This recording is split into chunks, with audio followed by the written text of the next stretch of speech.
Today, we did hear some news that there are some upcoming AI chip export regulations, and it is impacting a lot of our favorite semiconductor stocks. My favorite semiconductor stock, Nvidia, is down roughly 5.7% as I am recording. AMD is down roughly 3%. Your favorite semiconductor company, Intel, is down roughly 3% as well. So in today's episode, I want to take a closer look on these regulations, what's changing, and also what I think is going to happen with all these semiconductor players in the long term. So let's take a closer look in today's episode. So here we can see that U.S. curbs exports of more AI chips, including Nvidia's H800 to China. All right, so if you're not familiar, this is not the first time we've seen this AI chip regulations come from the United States, right? We saw this, I want to say the main one came out in September of 2022, so last year, where the United States told Nvidia that, hey, look, you can't send your H100, your A100 out to China, and Nvidia kind of responded by saying, okay, we won't do that. We're going to meet the regulations because you kind of gave us a spec sheet that we can't overpass. We're going to create the A800 and the H800. So they created kind of Chinese variants of those cards that they weren't able to export to meet the regulations. Now, these new regulations are unfortunately, I don't know if unfortunately, right? I definitely understand the reasoning behind it.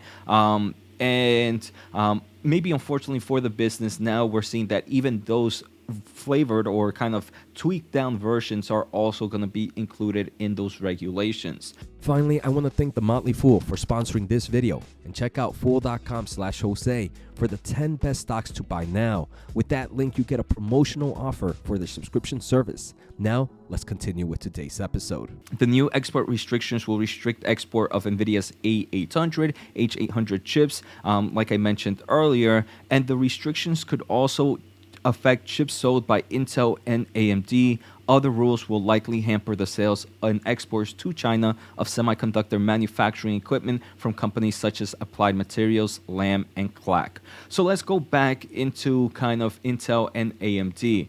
So another reason why we're seeing, right, this is obviously going to impact Nvidia the most because they are the big player in the AI space. But AMD and Intel do have AI solutions that are entering China or planning to enter China, and that's why we're seeing these stocks down a bit. Let's take a but before we take a closer look at that, I do want to take a closer look at why as an Nvidia shareholder, maybe in the short term, you might not be so worried, and why maybe in the long term, Nvidia can find a way out of this. So if we take a closer look, I had a presentation of Nvidia's earnings report when they came out about 2-3 months ago.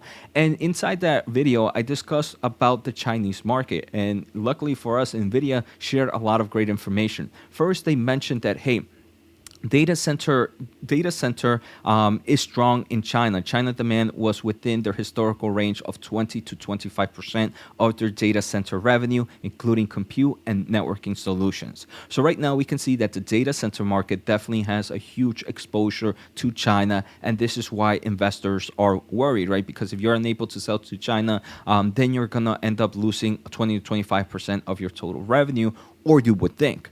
But the company does mention that, hey, look, there are recent reports on the potential of increased regulations on exports to China. So this was about 3 months ago. It does seem like Nvidia might have an inside man or something, or they might just communicate with these companies a lot earlier than they communicate with the public. So they knew that maybe something was coming, and these increased regulations can maybe even impact the A800 and the H800.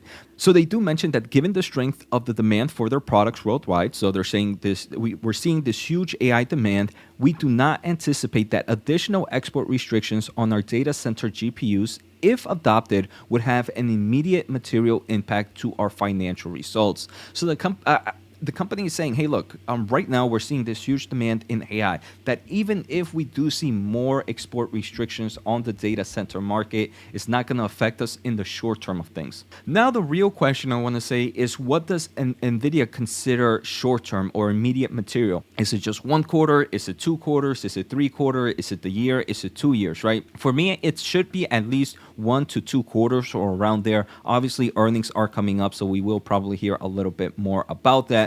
But they do mention that this if things like this do get implemented, it will result a permanent loss of opportunity for the United States and obviously for Nvidia in the long term of things. So right off the bat, we can see that, hey, in the short term, this is not going to impact investors as much as maybe people think. In the long term, there's definitely some possibilities. I do want to say maybe what investors are worried is these are the estimates from analysts on average of what they're expected, of what Nvidia is expected to make in revenue in the upcoming years for the current fiscal year, the next fiscal year, and 2 fiscal years ahead.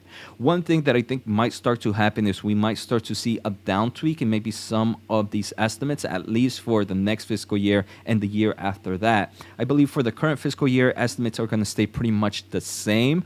Another thing that I do believe that could happen from here is Nvidia can even go a step even further. And while they created, for example, the A800 and the H800, they might even go to a step further and even produce maybe, let's just say, for example, the A80 and the H80, which will be even weaker down versions of these models. And this is a way that Nvidia will be able to continue to ship out to China while meeting the new regulations. So I do believe that's a very, very possible scenario, and I do believe that's what we're going to happen if this company knew ahead of time that more regulations were going to appear, like we saw it did, right? They mentioned it in early earnings, in their earnings that were 2 to 3 months ago. This company must be working in the background for something just in case this happens. So I mean, I wouldn't put it past Jensen that he already has a plan for these regulations, and at the moment they're going to continue to see this strong demand in the AI market.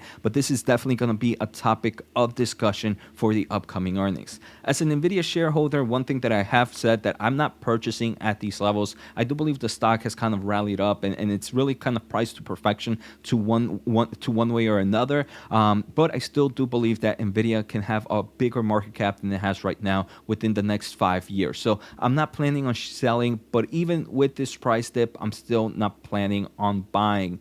If I was, it would be very, very, very small dollar cost average just to get a little bit of taste, or maybe just focus on an ETF that does have exposure to a company like Nvidia to make it one of the top exposures, right? There are a lot of semiconductor ETFs out there, and most of them already have Nvidia as some of their top holdings. So that's how I would play it if I wanted to go with Nvidia. Now, I also want to talk about the other two companies, right? AMD and Intel. Those are two players in the semiconductor space that are also being impacted. We can see AMD right now is down roughly 2.5%, and Intel is down roughly 2.6%.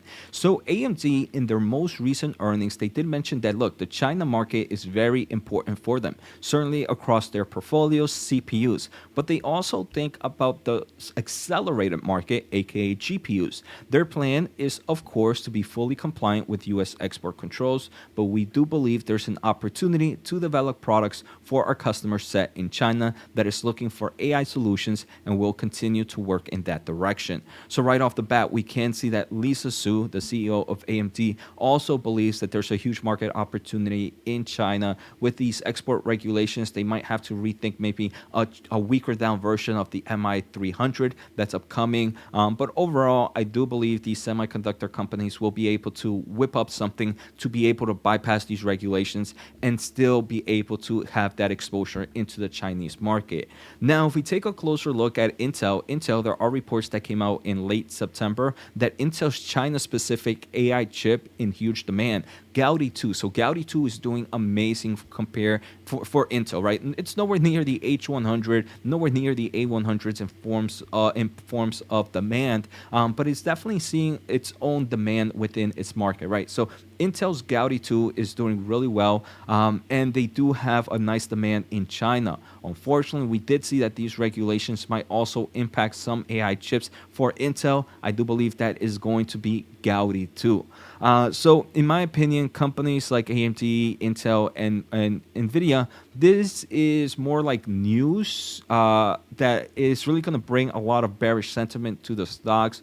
Obviously, rightfully so, but I do believe that there's a high probability, right? It's never a guaranteed, but there is a high probability that these semiconductor companies are going to be able to create something to bypass these regulations. and doing it legally and still be able to enter into the Chinese market. So as a semiconductor investor, I'm not worried too much, but it's something to definitely keep an eye out. Nvidia, I have no plans on buying or selling. AMD, if it gets below that $100 price point, that's where I like to buy if I have cash at hands. And Intel at below the $30, I don't have a position in Intel, but for me, I'm personally looking for a very, very cheap entry level in Intel, maybe below $30. I don't know if I'm going to get that. If I don't, it's okay. But those are the price points that I'm looking for at the moment. So I hope you guys enjoyed today's episode. Take care, have a good day, and see you next time.